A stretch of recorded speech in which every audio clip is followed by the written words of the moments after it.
we want to make S the subject of this relation. P is equals to S plus Sm squared then divided by Nr. We have P is equals to S plus Sm squared divided by Nr. And we are asked to make S the subject of the relation. So how do I transform this? I'm going to write this as P is equals to S over 1 plus Sm squared over Nr.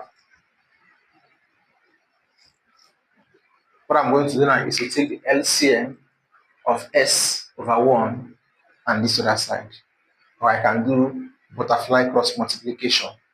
And so that's going to be P will be equals to S multiply Nr to give me SNR plus 1 multiply this, I will have Sm squared over 1 multiply Nr, I will have Nr.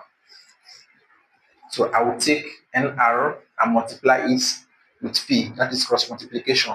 So I will have P Nr will be equals to SNR plus Sm squared. Now this time, S is common here, so I'll factorize. So my PNR will give me S bracket NR plus M squared. And because I have this, I can divide both sides by NR plus M squared. So I will have my PNR divided by NR plus M squared will be equals to SNR plus M squared divided by Nr plus M squared. So if you look at this critically, this will take this down. So my S here will be equals to NPR over Nr plus M squared. So this becomes the subject of the equation if we transform S to that format.